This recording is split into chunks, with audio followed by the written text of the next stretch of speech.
It's been All In. Let's discuss what happened. I'm joined by Ben. Hello. Hello, Tom.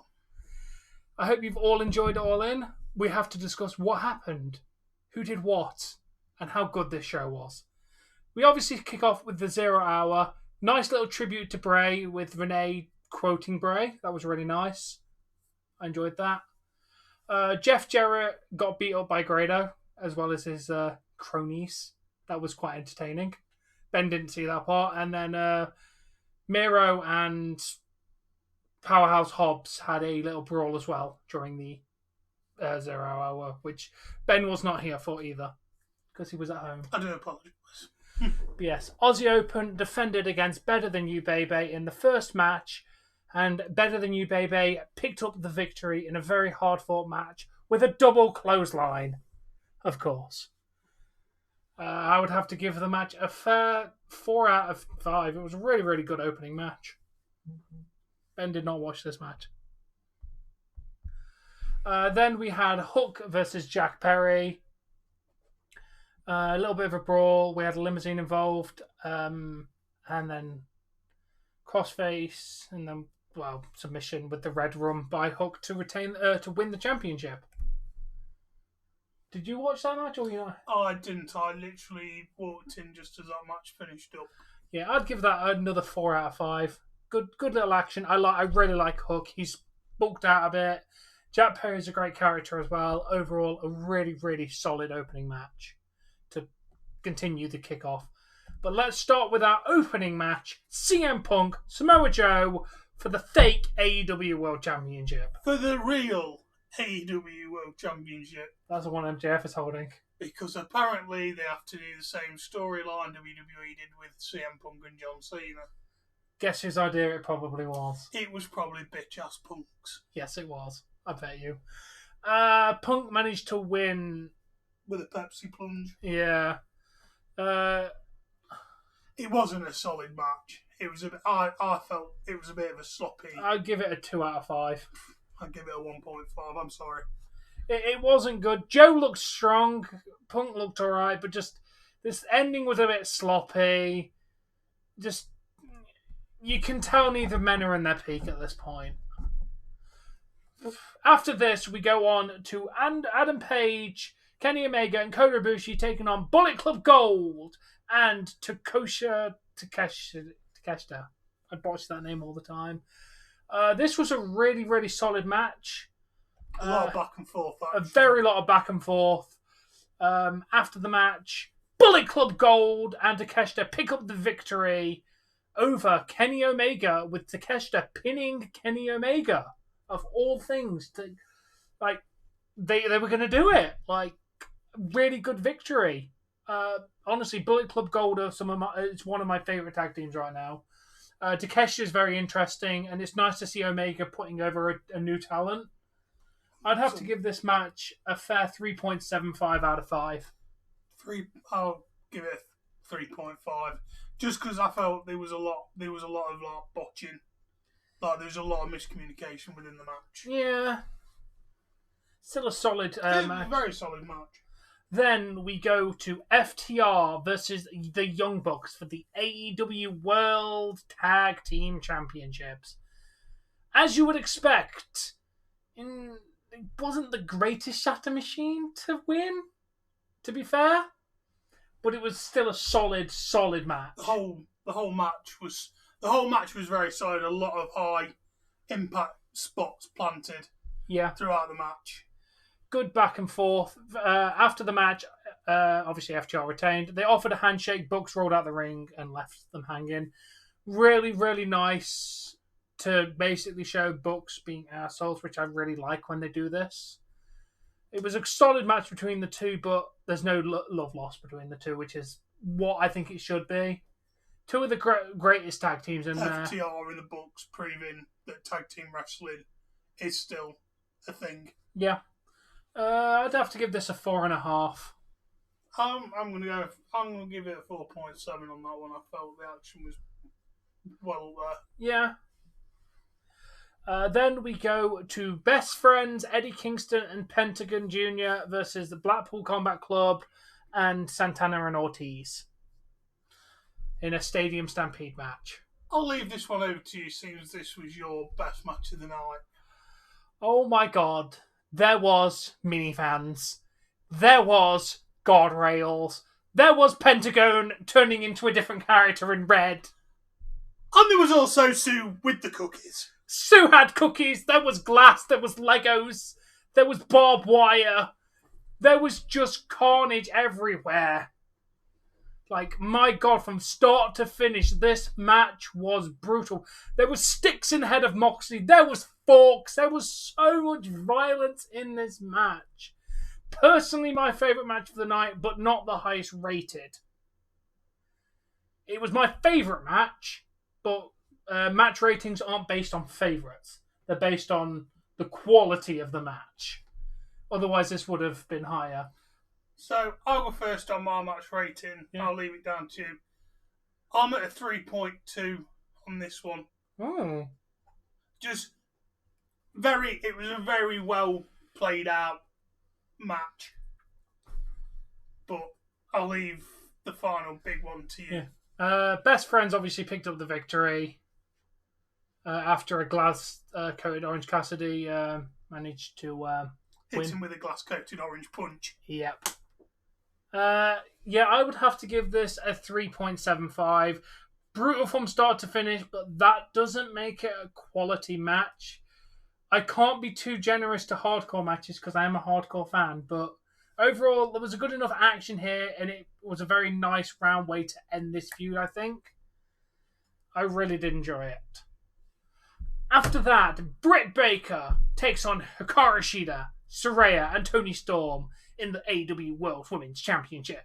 Have we seen the breakup? It looks like we have. Toni Storm accidentally, well, in Saraya's mind, not accidentally, hit Saraya's sister who was in the crowd. Or was it her mum? It was a mum. Oh. Saraya's mum. Hit Saraya's mum, causing them to break down. It included...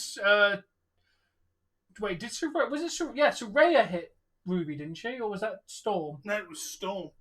Yeah. So Saraya took Storm out. Storm took Ruby out. Like, a whole breakdown by the look of it. But Saraya picked up the victory to become the new women's champion. The Knights all stand celebrating Saraya. It won't be a long title reign, but it's really nice to see the hometown girl win what may be her final world title in this business. I liked her as Paige. I'm going to be honest, I did enjoy her as Paige. She's not one of my favourites, but she was always entertaining when I did watch her. So to see her win a world title in a big crowd in front of her family for possibly the last time, it was really nice. See, I can only probably go as far as to stretch this for a 2.8. Ooh. I don't. There wasn't a lot in the match for me. There really wasn't. I'd go 2.75. There really wasn't a lot in this match that happened. The most thing was the breakdown of Outcast. Yes. Apart from that, I don't really remember many spots. I just felt it was really short. It was short start to finish, especially with how it went from Britt Baker locking in the lockjaw to her holding that as to why Saraya was hitting her finisher to Toni Storm. Yeah. Then we go to Christian Cage and Swerve Strickland taking on Darby Allin and Sting! Not just any Sting. The Joker Sting. In a coffin match. I'm going to be honest. The person that took some of the most bumps in this match, well, the first one was Swerve. The second was Sting. Yes. Sting is 64 years old and he was taking some of the most brutal bumps and it was incredible. Sting is brilliant and this is why he is my favourite. This match was really, really good. Obviously, Darby Allin and Sting picked up the victory. There was no other way this match was going. I still call bullshit. His hair was out of the coffin. Shut up. That's not a rule. I'd have to give this match a fair 4.25 out of 5. I'm going for a 4 on it. Yeah. I feel that's fair enough. Then we go... It would have been higher, but his hair was hanging out the coffin. No, go and cut it off and it'll be fine. Then we have Chris Jericho versus Will Ospreay in what was a good match, but not... Wasn't the actual barn burner I thought it was going to be. No. Stormbreaker wins for Jericho after the... for Ospreay. Jericho shoves Sammy away when he tries to confirm it after the match. I'd have to give it a fair 3.5. It was a solid match. Ospreay was really good. Just Jericho can't put on those bangers like he used to. I feel Jericho's style's a lot more technical and brawl now, not high impact spots like Ospreay can still do that. And that's what I mean. They worked more Jericho style than Ospreay style, which is what let it down in my opinion. Jericho was trying to keep with Ospreay style, but he just couldn't. He just couldn't get it going. He hasn't got it in him anymore. So, what did you go? 3.5. Yeah, I'm going to have to probably agree with you on that one then, Tommy. Yeah, after that, Nigel McGuinness came out and told us that there was 81,035 fans in attendance, which set a new worldwide record for a paid attendance at a pro wrestling event. Not a sports entertainment event. No. He pointed out that we came a long way from no way an indie show can sell out a 10k arena to an indie promotion selling out. Well, not sell out, but to be fair, not many people sell out. Not many people sell out Wembley. No. I think the last person that may have done it was Queen. Yes. Maybe a couple of other concerts after that, but it's very rare. Yeah, they're concerts, and they're not sports events. No, there's not many sports events I can think of sell out Wembley. After this, we have badass Billy Gunn and the Acclaimed defeating and destroying what the House of Black used to be. Oh yes, Billy Gunn and the Acclaimed pick up the tag titles.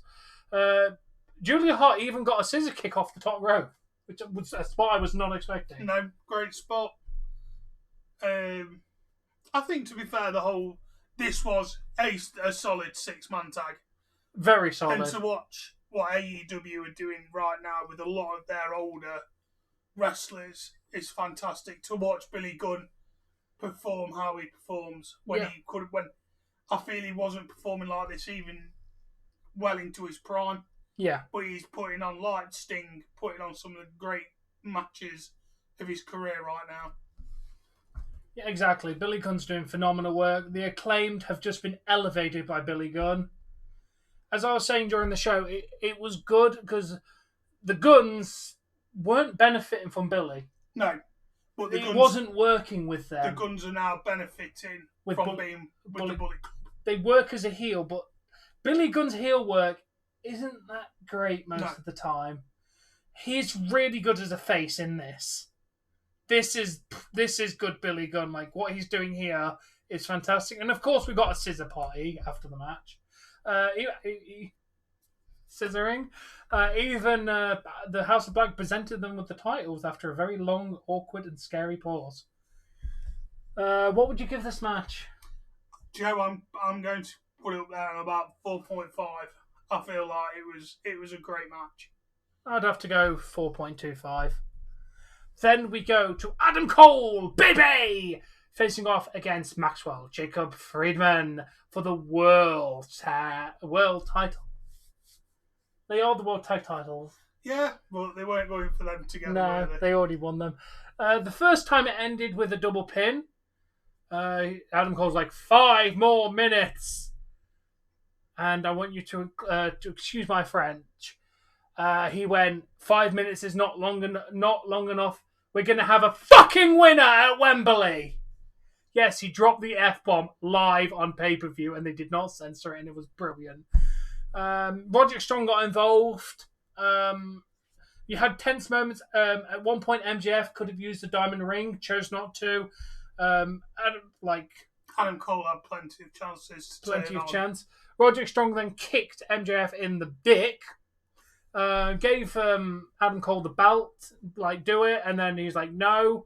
After the match, there was more teasing, but they hug it out, ending with Roderick Strong being held back by the Kingdom. And they've officially announced that next year, on August 25th, 2024, Ben's birthday, They will be back at All In, so we might be going to that if we can get the funds. We couldn't go this year due to me having to go on holiday literally the early hours of Tuesday morning, and it would have been a lot of stress to try and get back. And I have house to do. But yes, what would you give this main event? Again, like the last match, it's going to be on a 4.5. Unfortunately, I don't feel it had strong contention for a 5. But I'll give it a 4.5. There was a lot of drama, a lot of chances where I think had the crowd on the edge. I think Rick Knox getting a Canadian Destroyed was a beautiful spot. Yeah. You did notice how he got very protected in it, though, didn't you? Very. Rick Knox really deserves a pay rise for what he did in that match. I'd have to give it a 4.75, calling it the match of the night. As in terms of drama, action, wrestling, it definitely was the best. It had everything. We did have a tease when Adam Cole threw the Ring of Honor World title to the floor in his little Mardy, and Maxwell's just like, take the title if you don't want to be friends. Like, really was amazing. A good storytelling. Honestly, this feud/friendship has definitely been my storyline of the year. It's been really, really, really good. Honestly, I'd give this show a fair 8.5 out of 10. Yeah, I'm gonna probably give it the 8.5 with you, Tommy, as well.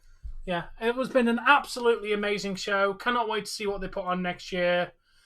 Overall, every match was all right, apart from the Punk Joe match.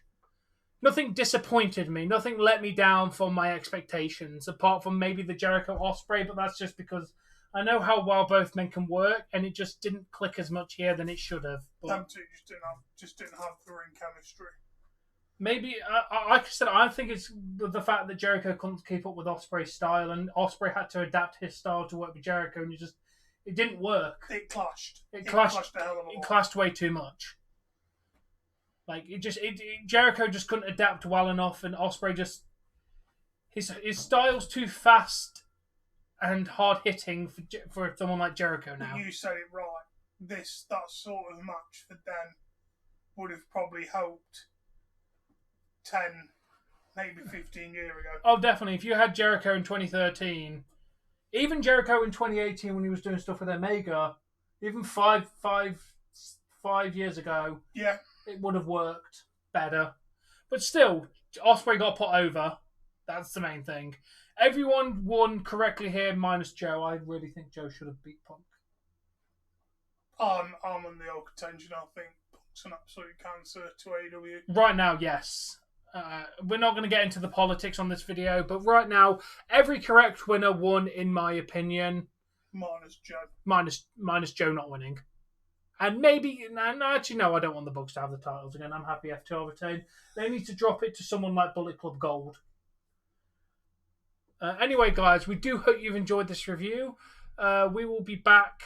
I'll be back later with gaming, and then Monday Night Raw. Ben will be back on the channel at some point when they do a pay-per-view that Ben can actually join for. Maybe all in next year. Maybe all in next year. Anyway, guys, thank you for watching. Until next time, guys. Peace. Joyous viewing.